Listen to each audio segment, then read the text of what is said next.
मेरे चैनल पर स्वागत है। आज हम जो पिछले 2 वीक पहले लगभग एक क्विज लिया था 20 क्वेश्चंस का, उसके आंसर्स को डिस्कस कर लेते हैं। थोड़ा सा टाइम नहीं मिला इसलिए वो डिस्कस नहीं हो पाया। तो उसमें हमने 20 क्वेश्चन लिए थे जो कि कभी ना कभी किसी प्रीवियस एग्जाम में पूछे गए हैं। तो चलिए इस सेशन को स्टार्ट करते हैं और जल्दी से 5 मिनट में पूरे 20 क्वेश्चन कवर करते हैं। तो सबसे पहला क्वेश्चन है कि इसमें से कौन सा जो है एसिडिक सॉइल को ट्रीटमेंट करने के लिए यूज होता है। ठीक है, तो देखिए जैसे क्या होता है, सॉइल रहते हैं। ठीक है, सॉइल्स के बहुत सारे टाइप्स रहते हैं। ठीक है, सॉइल के टाइप आपने पढ़ा होगा, एलुवियल सॉइल, ठीक है, रेड सॉइल, ठीक है, इसी तरीके से ब्लैक सॉइल, ठीक, ये और जो भी और भी टाइप्स होते हैं सॉइल्स के। तो जो ये सॉइल्स होते हैं इनमें हर एक सॉइल की अलग अलग प्रॉपर्टी होती है। तो कुछ जो सॉइल्स होते हैं उनमें कुछ पॉजिटिव्स होते हैं, कुछ डिफिशियंसीज होती हैं। तो जो डिफिशियंसीज होती हैं उसको आपको पता होना चाहिए। तो एक लिस्ट बना लीजिए, सॉइल का टाइप, उसकी कमी, उसके पॉजिटिव और उसको ट्रीट कैसे करते हैं। तो एसिडिक सॉइल को ट्रीट करने के लिए हम लाइम स्टोन का यूज कर सकते हैं। ठीक है, लाइम स्टोन का यूज कर सकते हैं। नेक्स्ट क्वेश्चन है, नाइट्रोजन फिक्सिंग बैक्टीरिया इसमें से कौन सा नहीं है। तो मैंने इसलिए इसको आपको ये सारे ऑप्शन सही दे दिए क्योंकि मैं चाहता था कि आप ये लिस्ट को याद कर लें। ठीक है, तो ये सब फैमिली हैं, ये कैप्सिला, एजिटोबैक्टर और बेसिलस, ये सब नाइट्रोजन फिक्सिंग बैक्टीरिया हैं। ठीक है, तो इस तरह से हमने इसको दे दिया है। नेक्स्ट क्वेश्चन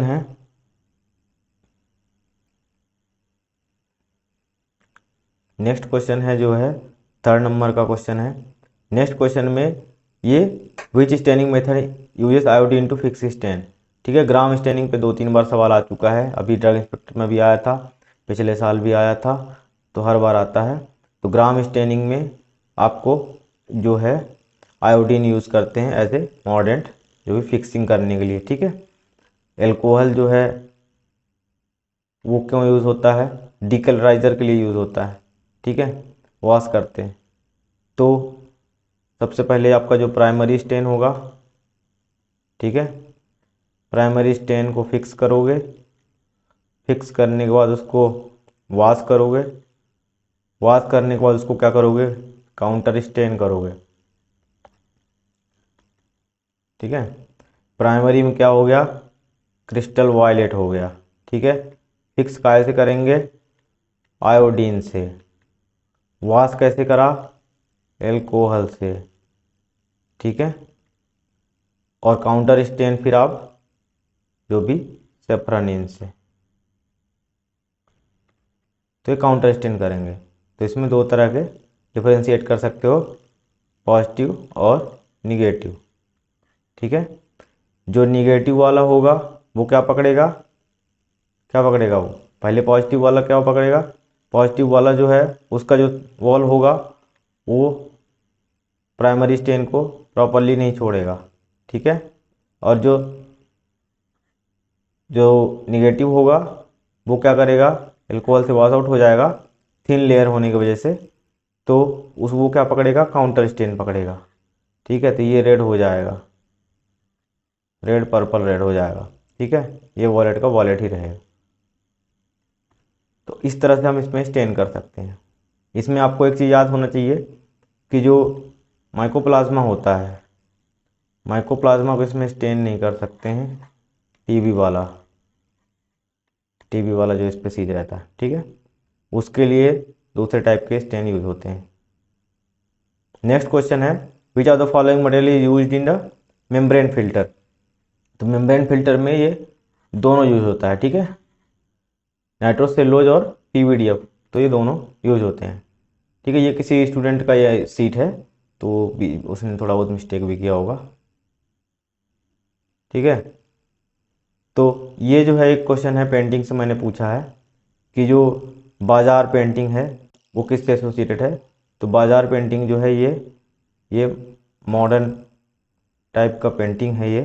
ठीक है, मॉडर्न पेंटिंग है। पेंटिंग के मैंने अभी एक क्लास लिया था पिछली बार, तो उसमें मैंने आपको बताया था कि मॉडर्न पेंटिंग हो गया, ठीक है। फोक पेंटिंग हो गया, जैसे मधुबनी, पटुआ, ठीक है, वर्ली, ये सब बताए थे, ठीक है। फोक पेंटिंग हो गए, और भी पेंटिंग से जैसे मुगल इरा के पेंटिंग बताए थे आपको। रीजनल में किशनगढ़, राजपूताना, ये सब जो हो गए, ठीक है, पेंटिंग के टाइप बताए थे। तो वहाँ से क्वेश्चन है। नेक्स्ट क्वेश्चन है, which of the following book are written by Ruskin Bond. तो ये एक ऐसे राइटर हैं, इनकी सारी बुक्स का आपको नाम पता होना चाहिए। कुछ कुछ मैं चीज़ों, कुछ कुछ राइटर्स के नाम बताता हूँ, उनके आप बुक्स के सारे नाम याद कर लीजिए। फर्स्ट हैं गांधी जी, सेकंड हैं आपके ये रस्किन बॉन्ड, थर्ड हो गए शशि थरूर जी, चौथे, चौथे नहीं, इनको तो ऊपर ही रखना पड़ेगा, एपीजे अब्दुल कलाम। तो इनके इनके बुक्स हो गए, ठीक है। इसके अलावा जो वुमेन राइटर्स हैं, वुमेन राइटर्स के बुक्स आपको पता होना चाहिए, जो अभी इस साल आए हैं।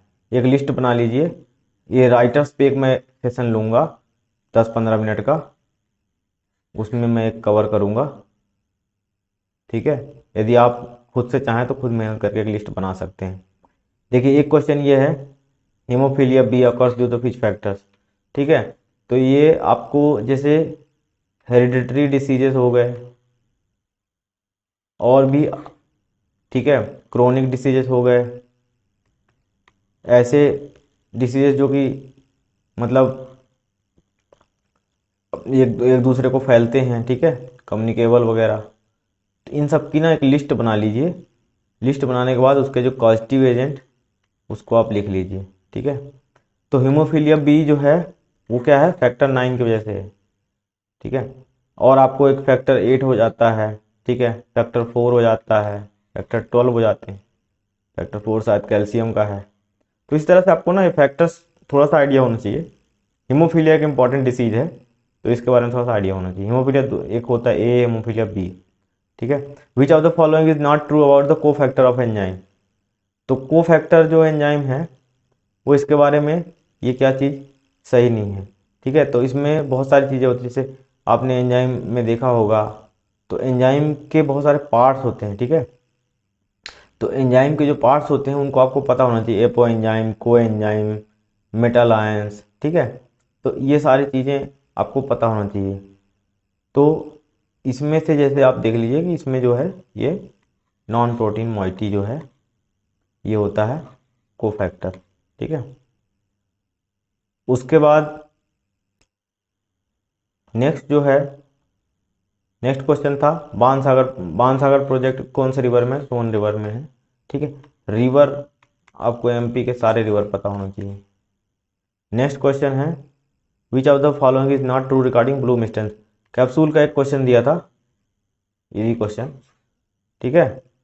इसमें मैं थोड़ा सा ट्रिक बना दिया था कि इसको इनकरेक्ट कर दिया था, क्योंकि देखो आप लोग यदि क्वेश्चन बनाते समय अलर्ट नहीं रहेंगे तो आपका ये मिस्टेक होगा, करेक्ट की जगह इनकरेक्ट पढ़ लोगे, ठीक है। इजी क्वेश्चन था। ये क्या होता है, reflect average molecular weight of molecules. Stiffness measure करने के लिए, जिलेटिन का स्टिफनेस को मेजर करने के लिए हम यूज़ कर सकते हैं। और जो हाई ब्लूम होता है ये 220 से 230 होता है हाई ब्लूम, ठीक है। ये रीडिंग है, इससे कम रीडिंग रहेगी तो ब्लूम कम रहेगा।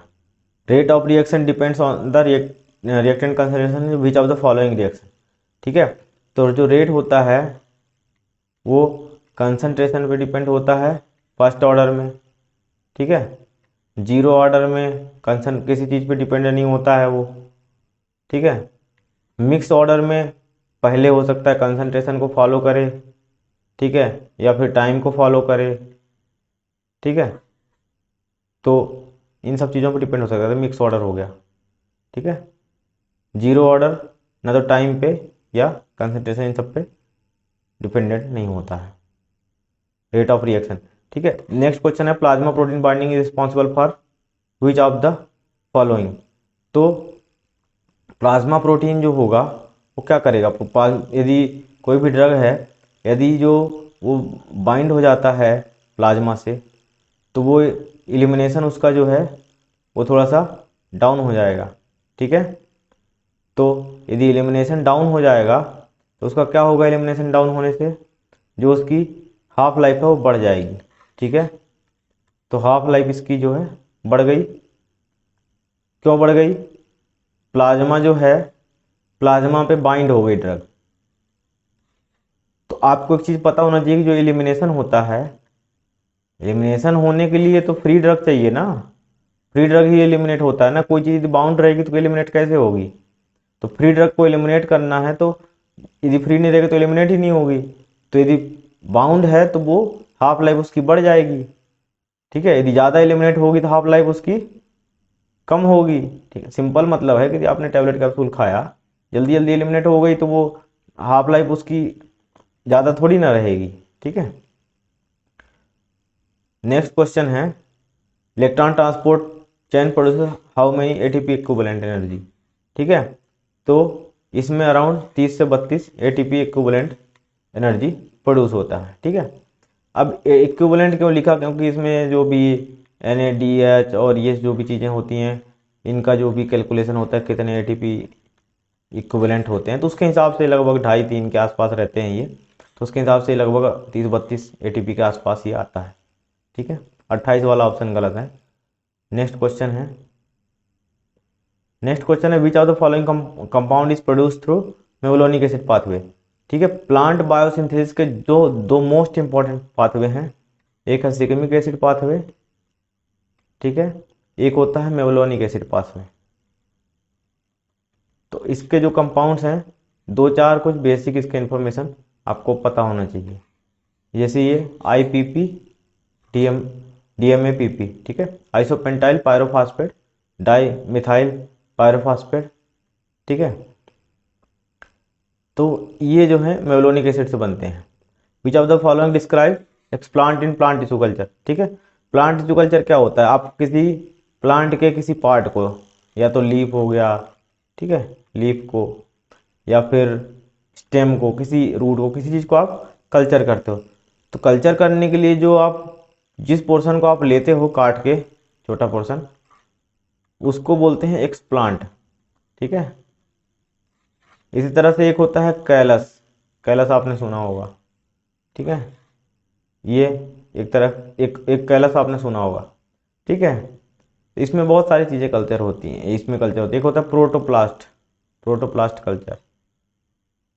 ठीक है, पत्तों को, पत्तों से जो भी पत्तों के पोर्शंस होते हैं उससे निकालते हैं। ठीक है, कैलस जो है अनडिफरेंशिएटेड सेल होता है, जिससे कि आप निकाल निकाल के आप इसको कल्चर कर सकते हैं।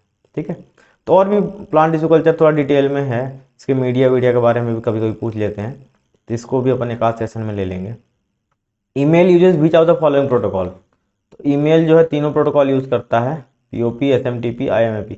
देखो ये रटने वाली चीज़ है, ज़्यादा डिटेल में पढ़ने की ज़रूरत नहीं है। अब ईमेल का प्रोटोकॉल जो है PCS एग्ज़ाम में भी पूछा जा चुका है, व्यापम में भी पूछ चुका है वो कई बार। ठीक है, तो ईमेल का प्रोटोकॉल पता होना चाहिए। व्यापम आजकल अतरंगी क्वेश्चन पूछ रहा है इसमें कंप्यूटर से। ये देखिए, एक IPv6 protocol which don't have which of the following. ठीक है, एक होता है IPv4, ठीक है, IPv4 होता है, एक होता है IPv6। ठीक है, तो ये इंटरनेट प्रोटोकॉल है। ठीक है, इंटरनेट प्रोटोकॉल है। प्रोटोकॉल क्या होता है? एक रूल होता है जो कि गवर्न करता है कि कैसे जो भी सिस्टम है वो ऑपरेट होगा। तो जो इंटरनेट प्रोटोकॉल में ये जो है ये मोस्ट रिसेंट प्रोटोकॉल है। ठीक है, 128 बिट का इसका एड्रेस होता है और कम्युनिकेशन इस्टेब्लिश करने में ये हेल्प करता है। ठीक है, 32 बिट नहीं होता, ये गलत है। ठीक है, तो IPv4 है वो, उसका जो है थोड़ी, जो उसका एड्रेस हो जो होता है 64 बिट का होता है। तो ये दोनों में डिफरेंस आपको पता होना चाहिए। विच of the following is not correct about plasmid. Plasmid के बारे में क्या करेक्ट नहीं है? Plasmid can not be use for human benefit. ये तो भाई गलत ही हो जाएगा ना। ठीक है, ह्यूमन बेनिफिट के लिए तो यूज ही कर सकते हैं, एलिमिनेट कर सकते हैं इस ऑप्शन को। प्लाज्मिड क्या होता है? सर्कुलर DNA होता है, ये बैक्टीरिया में प्रेजेंट होता है। बैक्टीरिया में इवोल्यूशनरी पर्सपेक्टिव से क्या होता है कि ये जो भी उसको सर्वाइवल के लिए ज़रूरी होता है चीज़ें बनाने के लिए, उसके जो जेनेटिक मटेरियल में इंस्ट्रक्शंस होते हैं, ठीक है। तो इसमें कुछ जीन्स होते हैं, बहुत ज़्यादा जीन्स नहीं होते हैं, प्लाज्मिड में कुछ जीन होते हैं जो कि बैक्टीरिया के सर्वाइवल के लिए ज़रूरी रहते हैं, ठीक है। तो ये प्लाज्मिड रहता है। प्लाज्मिड जो है जनरेशंस के थ्रू उसको सर्वाइवल करने में हेल्प करते हैं। सर्कुलर डीएनए है, रेप्लिकेशन में इजी रहता है, ठीक है। तो और इसके अलावा जब ये सर्कुलर है तो इसको कटवट नहीं रहते हैं। सिंगुलर जो ऐसे रहता है, इस डीएनए की दिक्कत क्या है, न्यूक्लियस इसको काट के निपटा देंगे, ठीक है। सर्कुलर डीएनए को काटने में दिक्कत होएगी, तो ये सर्वाइवल के लिए ज़रूरी रहता है, ठीक है। इन 5G which of the following technical property is not true for achieving faster data services. तो 5G के बारे में क्या सही नहीं है, ठीक है। 5G के बारे में सब कुछ सही है। लो लेटेंसी, ठीक है, आपको लेटेंसी बहुत कम मिलेगी, ठीक है, लैग कम होगा, ठीक है। इंटरनेट ऑफ थिंग्स अचीव कर सकते हैं। इंटरनेट ऑफ थिंग्स जो है यूपीएससी के एग्ज़ाम में भी आया था 1-2 साल पहले, ठीक है। इंटरनेट ऑफ थिंग्स, तो इंटरनेट ऑफ थिंग्स क्या होता है कि आप जो भी चीज़ें हैं उसको आप जो है एक तरह से आप उसको ऑटोमेट कर सकते हैं चीज़ों को, उसको इंटरनेट ऑफ थिंग्स बोलते हैं, ठीक है। आप घर में घुसे, लाइट ऑटोमेटिक चालू हो गया आपका, इस तरह की चीज़ें जो हैं, ठीक है। Which are the following spectroscopy technique is use to determine functional group, ठीक है। तो फंक्शनल ग्रुप इससे तुम किस टेक्निक का यूज करके कर सकते हो। देखो यूवी विजुअल से, तो यूवी विजुअल से करना जो है वो मुश्किल है, ठीक है। यूवी विजुअल से आप उसको कर नहीं सकते हो। और उसके अलावा जो टेक्निक्स हैं वो जैसे बोथ ऑफ देम है, बोथ ऑफ देम गलत हो जाएगा जब ये गलत हो गया तो, ठीक है। तो यूवी विजुअल को आप यहाँ से एलिमिनेट कर दोगे तो ये आपका आंसर आ जाएगा, ठीक है। एनएमआर आप यूज कर सकते हैं, लेकिन इसके साथ ये ऑप्शन है तो ये गलत हो जाएगा, ठीक है। तो इस तरह से आप इसको एलिमिनेट कर सकते हैं। ये 20 क्वेश्चन 1-2 हफ्ते मैंने पहले एक क्विज लिए थे तो उसको मैं डिस्कस नहीं कर पाया था, तो आज ये छोटा सा डिस्कशन है। ज़्यादा डिटेल डिस्कशन नहीं करता हूँ क्योंकि आपका टाइम बहुत ज़्यादा नहीं लूँगा। यदि कुछ डाउट हो तो आप ज़रूर बताएं, तो मैं फिर थोड़ा डिटेल में भी कवर कर सकता हूँ। Thank you. और आप जो भी लोग जुड़े हैं वो थोड़ा सा यदि लाइक करेंगे तो थोड़ा सा मेरे को एक मोटिवेशन मिलेगा कि मुझे मेरा जो भी कंटेंट है आपको अच्छा लग रहा है। और थैंक यू फॉर वॉचिंग।